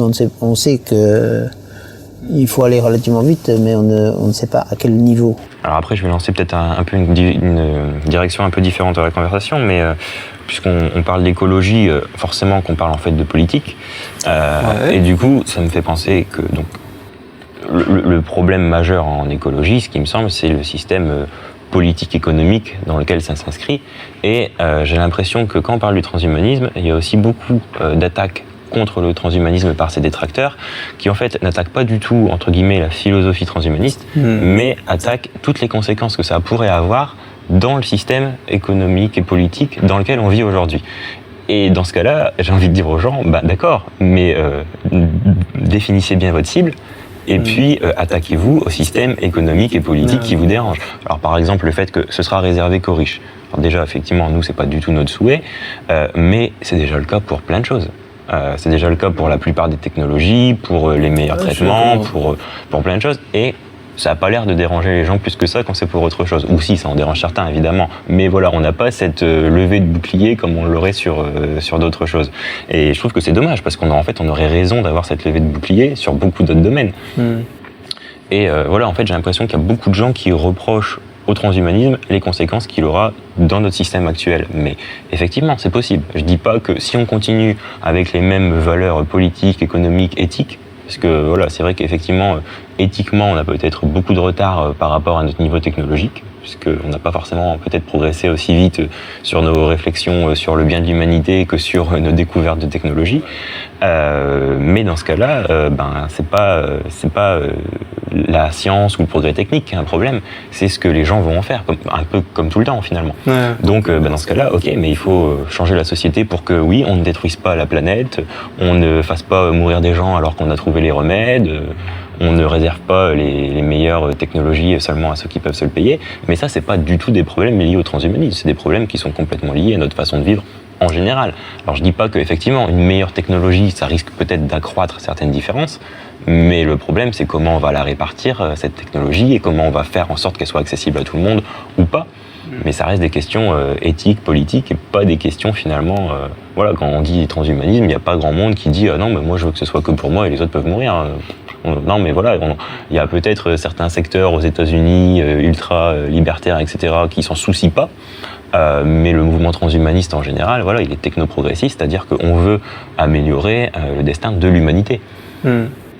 Mais du coup, effectivement, ça implique peut-être aussi des modifications de notre façon de penser la richesse, l'économie, sur beaucoup de domaines, mais qui sont pas forcément liés à ça. Moi, ça m'avait choqué. J'avais entendu l'interview d'un ministre de la Santé suisse, un ancien ministre, je crois, socialiste. Donc, on pense qu'on veut des partis politiques, mais enfin, socialiste, c'est censé être le camp du progrès social, et qui disait que lui, en fait, il était contre l'allongement de la durée de vie. Lui, c'était clair, hein, c'était pas, je m'oppose pas, voilà, c'était je m'oppose à ça, parce que, en fait, comme la société est inégalitaire, on a au moins ce réconfort que quand on sera mort, on sera tous égaux. Alors, ouais, voilà. Okay, donc, entendre un ancien ministre de la Santé socialiste dire ça, ça m'avait fait assez mal. Voilà, non, mais je veux dire, voilà. Je pense qu'à un moment, c'est est-ce que les dirigeants politiques socialistes ont tellement renoncé à améliorer la vie des gens qu'ils préfèrent dire tant pis, au moins quand vous serez morts, vous serez tous égaux. On a l'impression d'être un peu dans une version 2019 de la doctrine catholique du Moyen-Âge où c'était travailler dur sur terre. On sait bien, vous n'êtes pas dans les châteaux, mais vous aurez le paradis après la mort. Voilà, on a l'impression. Oui, c'est ça, c'est une variante. Voilà, c'est un peu la variante moderne. Version désabusée, quoi. Ouais, c'est ça. Mais à désabuser à un point où, et en oubliant qu'évidemment, aujourd'hui, on n'est pas égaux devant la mort et que les gens qui vivent le plus longtemps, c'est les plus riches. Exactement. Voilà, il y a des études sur les catégories professionnelles, les niveaux de revenus. Clairement, quand tu as 5 000 euros par mois, tu vis relativement beaucoup plus longtemps que quand tu en as 1 000 euros. Mais la différence entre, en tout cas au niveau mondial, les différences d'espérance de vie tendent à diminuer et pas à grandir, contrairement à ce qu'on pense généralement, parce que l'espérance de vie dans les pays du Sud, ça croît de 6 mois à peu près par année, tandis que dans les pays du Nord, ça croît d'à peu près 3 mois par année, 2 à 3 mois. entre autres parce que dans les pays du Sud, ce qui continue à diminuer aujourd'hui, c'est la mortalité infantile, tandis que dans les pays du Nord, il y a presque plus de mortalité infantile, mais aussi parce que les progrès économiques dans tous les pays du Sud, sauf les pays d'Afrique subsaharienne, sont des progrès beaucoup plus rapides que dans le Nord. J'avais une question, mais ouais, du coup, en fait, c'était juste pour répondre à ce qui a été dit. Moi, je me dis que, en fait, peu importe que ce soit le sujet du transhumanisme ou de l'IA ou de n'importe quoi d'autre, en fait, je pense que le prisme politique est un prisme charnière aujourd'hui, à notre époque. Et en fait, on en parle aujourd'hui, d'autant plus puisqu'il y a un sujet qui est arrivé sur le devant de la scène, c'est celui de la collapsologie. Du fait que la civilisation peut tout s'effondrer sur elle-même. Je ne sais pas si vous avez un avis, un point de vue là-dessus. Mais là, ça revient, je pense que, donc, d'abord, peut-être de manière générale aussi,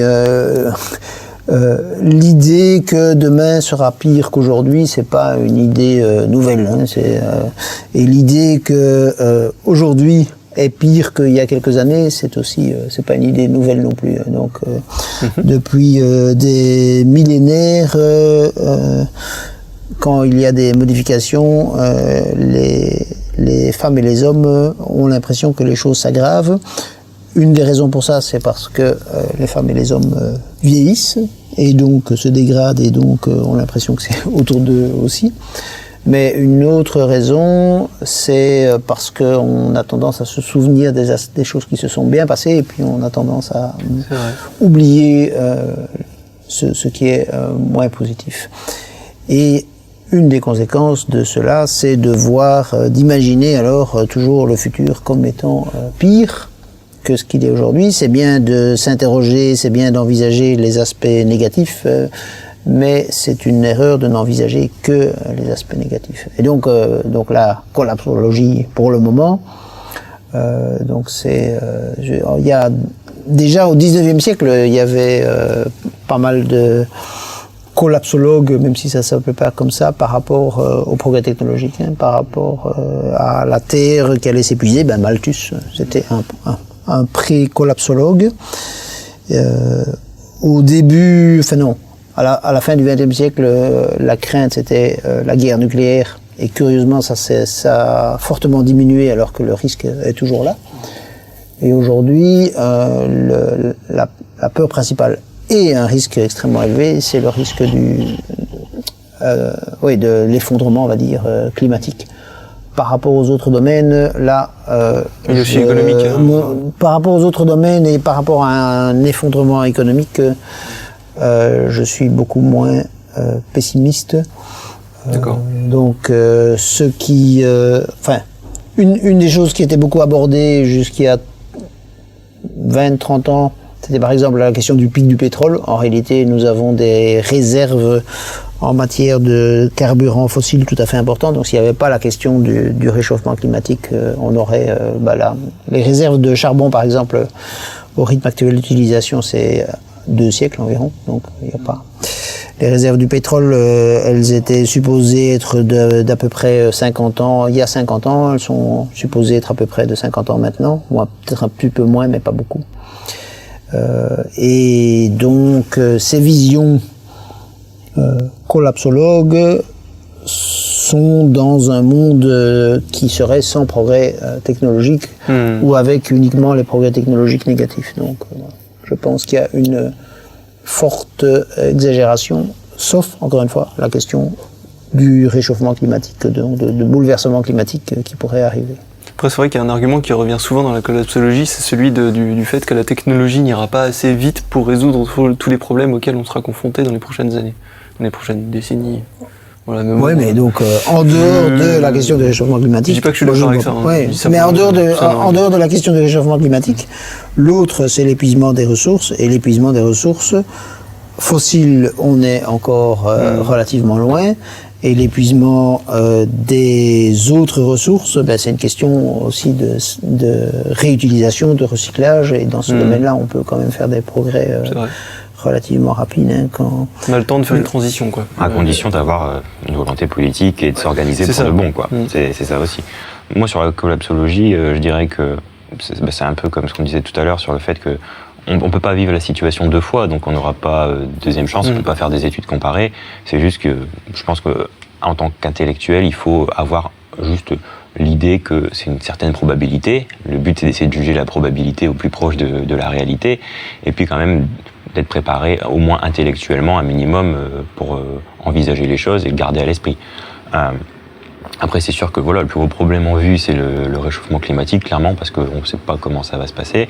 Après, il peut y en avoir d'autres sur la pollution, des choses qu'on n'a pas forcément envisagées vraiment. Bon, je sais pas, genre le plastique, je sais pas, les nanoparticules de plastique ou des choses comme ça. Bon, mais tout tourne finalement quand même autour de l'écologie. En réalité, même si, enfin, dedans il y a le réchauffement climatique, il y a quelques autres aspects, mais tout règne sur ça en fait. Et c'est vrai que dans une civilisation qui se vante entre guillemets de son efficacité, on a un gâchis qui est complètement considérable. Et je pense qu'au final, effectivement, la clé, ce ne sera pas forcément les ressources, la clé c'est l'énergie, comme disait DJ tout à l'heure, mais parce que finalement, si on a des sources d'énergie suffisamment conséquentes, alors qu'on imagine encore, enfin déjà aujourd'hui ou pas encore, je sais pas, que ce soit le solaire, pourquoi pas la fusion nucléaire ou encore quelque chose auquel on n'a pas forcément pensé. À partir du moment où on a assez d'énergie, au final, le problème des ressources ne se pose plus trop. Nos civilisations, elles ont pu se développer comme ça justement grâce au pétrole parce qu'on a eu de l'énergie pas chère et en quantité assez phénoménale par rapport à tout le reste de l'humanité. Ce qui compte vraiment plus que les ressources, les métaux, les choses comme ça, c'est l'énergie, parce que finalement avec suffisamment d'énergie, quand on voit le rapport de l'énergie solaire par exemple qui touche la Terre par rapport à combien on aura besoin pour notre société, c'est ridicule. Donc si on arrivait à capter ça, on serait tranquille pour très très longtemps. Et finalement, quand on a assez d'énergie, on peut un peu faire toutes les réactions chimiques qu'on veut. Pour l'instant, il y a des choses qu'on fait pas parce qu'on dit énergétiquement ça vaut pas le coup. Mais si on a l'énergie abondante à un point où finalement on peut faire ce qu'on veut, on peut très bien faire des choses comme par exemple aujourd'hui dessaler l'eau de mer, c'est un coût qui est vachement important. Mais c'est quand même mieux que de mourir de soif par exemple, donc ça peut être intéressant de le faire, mais avec une énergie quasi illimitée, c'est plus un problème. Donc je pense que la vraie clé sur la gestion environnementale, etc., ça va être l'énergie. Après, clairement, on a une marge incroyable de progression au niveau recyclage et même des fois sur des choses quasiment de bon sens, on va dire. On dit aux gens de couper leur robinet pendant qu'ils se lavent les dents pour économiser 1 litre d'eau et on laisse des panneaux publicitaires allumés toute la nuit en permanence. Des magasins. Voilà, il y a des petits décrochages où même les gens, avec toute la bonne volonté du monde, ils ont l'impression des fois qu'on se fout d'eux parce qu'ils disent moi je fais mes efforts dans mon coin, après je suis un peu limité quand même, et à côté de ça, il y a des postes, on va dire des postes d'économie beaucoup plus importants et en plus qui gêneraient pas grand monde, et ceux-là on les fait pas. Bon, après, c'est vrai qu'il faut cultiver l'esprit de coopération, quoi. C'est ça, en fait. C'est dire, si tout le monde y met du sien, il faut vraiment que tout le monde y mette du sien. Oui, vraiment tout le monde. Il y a des injustices, vraiment. Bon, on arrive vers la fin. Je vais juste conclure sur la collapsologie, vous donner un peu mon avis quand même là-dessus. Je pense qu'il y a aussi un défaut de perception par rapport l'un des principaux penseurs de la collapsologie, c'est Jared Diamond, avec son livre Collapse. Et je pense qu'il y a quand même il fait un parallèle entre d'anciennes civilisations qui se sont effondrées à plus petite échelle, à beaucoup plus petite échelle qu'un effondrement global. Oui. Mais je pense que là-dessus, il y a peut-être un défaut d'analogie. Je pense pas que ce soit aussi simple de faire l'analogie entre des civilisations passées qui se sont effondrées à plus petite échelle et notre civilisation actuelle qui est plus générale et qui est quand même vachement plus avancée aussi technologiquement. Et puis pas confondre fin du monde et fin d'une civilisation aussi. Parce que justement, peut-être que certaines civilisations, certaines parties de la civilisation pourraient s'effondrer sans que ça remette en cause l'humanité au sens large. Il pourrait y avoir beaucoup d'adaptations à faire, des périodes difficiles. C'est sûr que vu comment on part, si on n'y met pas plus de moyens, on se prépare des temps difficiles sur certaines choses. Même au niveau politique, ça pourrait devenir très compliqué. Notamment si en plus c'est rajouté avec des catastrophes climatiques, des choses comme ça. Faut pas compter sur les gens pour mourir à l'endroit où ils vivent pour faire plaisir aux autres. Donc non, mais ils ont tout à fait raison. Hein. On fait tout ça. Hein. Si on peut pas vivre à un endroit, on va ailleurs. Mais du coup, il faut préparer tout ça et faire en sorte qu'on gère ça. Et donc peut-être qu'il y a certaines parties du monde qui vont être plus ou moins touchées. et qu'il y en a d'autres qui vont très bien s'en sortir. C'est un peu, finalement, un peu comme la biodiversité. Finalement, on dit le réchauffement climatique, ça fait du mal à plein d'espèces, et c'est le cas, mais il y en a aussi qui en profitent, ou qui se développent, ou qui occupent des aires qu'elles n'avaient pas occupées auparavant. Il y a une sorte, pour moi, il y a une sorte d'équilibre dynamique, on va dire. C'est jamais tout blanc, tout noir. Il y a toujours des gens ou des espèces qui tirent leur épingle d'un changement de situation. Il faut juste que, voilà, on ne détruise pas tout au point que plus personne n'ait le temps de s'adapter, quoi. Ok. Je voudrais quand même encore ajouter, par rapport à la question sur la collapsologie, donc, les auteurs, ce qu'ils disent, c'est, là aussi, ils ont, eux, réellement une vision extrêmement mécaniste, puisqu'ils disent c'est absolument inévitable. Ouais. Et dans les années, en 1968, il y avait eu un livre qui avait été vendu à 2 millions d'exemplaires qui s'appelait La bombe P pour population, et qui aussi décrivait la croissance de la population comme étant quelque chose d'absolument catastrophique et qui allait mener à des centaines de millions de morts. Donc, parce qu'il n'y avait pas la prise en compte des progrès technologiques. Donc je redis, donc la question du réchauffement climatique, oui, ça c'est tout à fait important, et donc d'avoir des ressources renouvelables. Par contre, l'épuisement des autres sources et un système économique qui va s'écrouler, ça je n'y crois pas. Enfin, je pense que la probabilité est faible, et en tout cas c'est certainement pas une certitude. Et puis enfin, je redis qu'il y a d'autres risques, donc les risques liés aux armes, les armes nucléaires, et les risques liés à des développements de l'intelligence artificielle qui tourneraient mal. Ça, on n'en a pas du tout parlé finalement aujourd'hui, mais donc ça fait partie des choses pour lesquelles il faut être extrêmement prudent. Ouais. Parce qu'il y a une histoire de relations internationales aussi, je pense que... Oui. Pour le dire en une phrase, je partage je suis d'accord avec ce que dit Nick Bostrom, le spécialiste des questions liées au risque de l'intelligence artificielle, qui dit notamment que c'est extrêmement compliqué de trouver des solutions, de limiter les risques. Ouais. Ok. Bah justement, dernière question, c'est quels sont pour vous les penseurs principaux dans le transhumanisme? Alors, interdit de dire Nick Bostrom, Laurent Alexandre, interdit, et Ray Kurzweil, c'est interdit aussi. Non, pour dire d'abord, donc Laurent Alexandre dit qu'il n'est pas transhumaniste et fait une sorte de caricature avec en plus des aspects extrêmement élitistes et une sorte de conviction que je n'arrive pas à comprendre chez lui, que même si ça sort du champ direct des questions du transhumanisme, mais que l'intelligence est quelque chose d'héréditaire et qu'il y a d'un côté les gilets jaunes pas très intelligents et puis de notre côté les normaliens comme lui qui sont d'intelligence. C'est absolument fascinant pour quelqu'un de relativement intelligent de ne pas percevoir que c'est dû à des conditions sociales, évidemment, notamment notre niveau culturel si on peut en profiter pour prendre nos distances aussi avec Luc Ferry qui appelle à tirer dans la foule, ça serait pas mal. Ouais. Non, mais comme il se présente aussi, allez-y. Il se présente aussi comme transhumaniste. Luc, non. Il a fait des préfaces, etc. Luc Ferry sur les questions de longévité, ce qu'il disait était intéressant, mais effectivement. Mais voilà. Tirer sur la foule, c'est peut-être sur la foule. Sur les gilets jaunes. Oui, voilà. Alors, en dehors de ceux qu'il ne faut pas écouter. Donc, en dehors des gens qui ont été cités, donc la personne qui a pour la première fois utilisé le terme technoprogressisme, c'est James Hughes, c'est un Américain. De la côte Est, donc qui a beaucoup réfléchi à toutes les questions dont on a parlé aujourd'hui. D'autres penseurs, pour moi, la personne la plus intéressante, mais qui est relativement peu connue en dehors du mouvement transhumaniste, c'est David Wood, un futuriste, je le définis, britannique, qui a écrit un certain nombre d'ouvrages sur le sujet. Voilà. C'est probablement les deux auxquels je songe. Je suis assez d'accord. Après, moi je dirais finalement, pas forcément de façon contemporaine ou moderne, tous les philosophes justement qui ont défendu une vision non dogmatique, de doute, de recherche. Là, je suis en train de lire, par exemple, alors évidemment, ça a 2000 ans, donc il se trompe sur certains points, mais le De Rerum Natura de Lucrèce, ça pose des bases assez intéressantes dès du coup l'Antiquité sur les atomes, comment s'organisent les choses, le fait qu'il n'y ait pas, qu'il essaye justement déjà de ne pas être dogmatique en fait, mais d'être ouvert à pas mal de choses.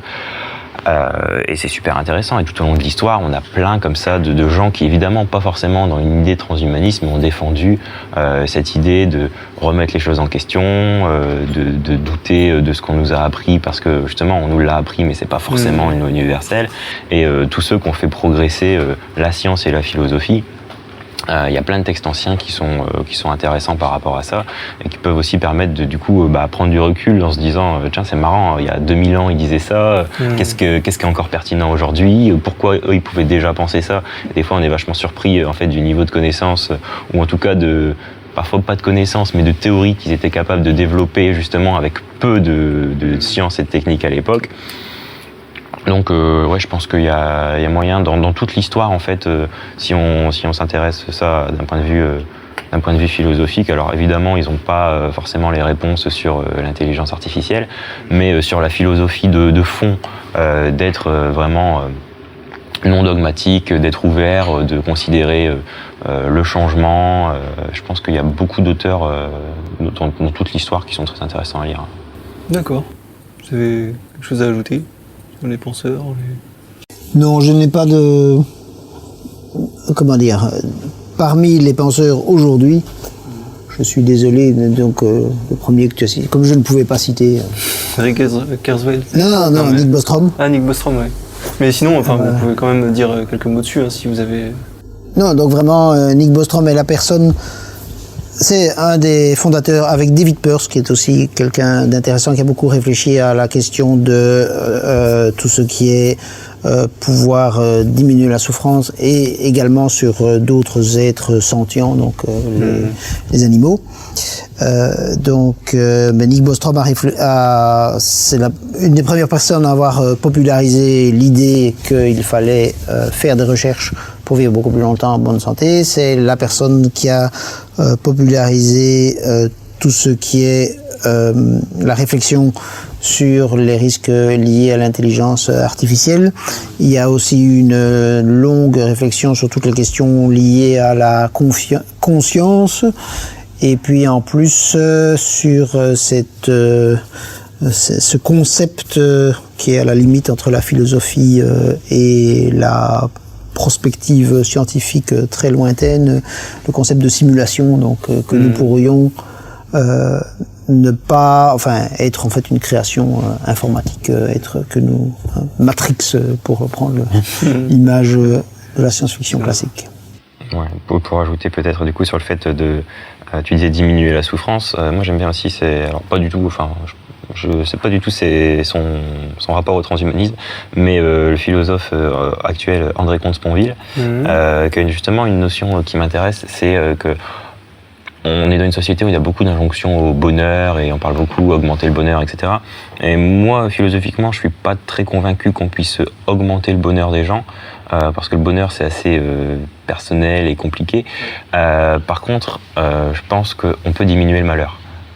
Et ça, voilà, dans le transhumanisme, je verrais plus le transhumanisme comme un outil et une clé pour justement, on va facilement mettre les gens d'accord, assez facilement, on va dire, sur ce qu'ils veulent plus avoir dans leur vie, et les gens vont facilement se mettre d'accord sur qu'est-ce qui les fait souffrir. La maladie, les décès, les choses comme ça. Je pense qu'il n'y a pas beaucoup de gens qui vont dire moi je voudrais garder ceci, cela, quand on parle de choses comme ça. Et donc augmenter le bonheur, je ne sais pas si c'est possible, que ce soit techniquement ou philosophiquement.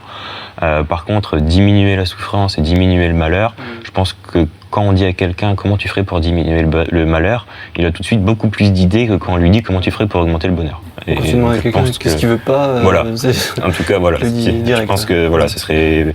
En tout cas, moi, je vois ça vraiment dans le transhumanisme, tout ce que ça peut rapporter sur tout ce qu'on ne veut plus avoir dans nos vies. En tout cas, je pense que c'est une bonne direction à suivre. Parce qu'effectivement, le bonheur, ça me semble compliqué, mais par contre, sur réduire le malheur, ça me semble un objectif beaucoup plus concret, beaucoup plus envisageable. Ok. Ça me semble être une bonne conclusion, ça. Je sais pas, qu'est-ce que vous en pensez? Oui, c'est certain que c'est important de savoir ce qu'on veut diminuer au point de vue des souffrances. Ceci dit, parmi les objectifs, mais dont on n'a pas parlé beaucoup et qui intéressent notamment Marc Roux, le président de l'association, il y a aussi les améliorations vraiment, on va dire, dans le domaine dans le domaine psychologique. Et donc, les augmentations de bonheur. Mais ce qu'il y a, c'est qu'on est encore extrêmement loin d'y arriver aujourd'hui. Et quand même, par rapport à ça, ce qu'il y a, c'est que le niveau de bien-être des êtres humains varie d'une personne à l'autre. Et donc, on peut imaginer dans un avenir, mais qui n'est pas très proche, de pouvoir... on va dire, déplacer le curseur des gens qui sont le moins heureux vers un niveau de bien-être qui soit supérieur. Donc je mettrais, je suis d'accord avec Antoine sur le court terme, mais sur le long terme, la question du bonheur est toujours une idée neuve, comme disait un penseur de la Révolution française, qu'il ne faut ne pas citer parce qu'il est controversé. Non. C'est Robespierre, je ne sais plus. Pro montage. Je peux couper. Robespierre. Est-ce que la question du bonheur est toujours une idée neuve? J'aime bien cette phrase, mais est-ce que c'est de Robespierre? Je sais pas si vous avez quelque chose à ajouter en plus. De toute façon, je pense que l'espace ici va fermer dans 2 minutes. Donc, d'accord. Moi, comme ça va. Après, il y a sans doute des trucs qui me repassent par la tête plus tard, mais... Bon, on a quand même relativement fait le tour. La question du bonheur est toujours une idée neuve. Écoutez, merci. De rien. C'est toujours... la conversation très riche. C'est vraiment super.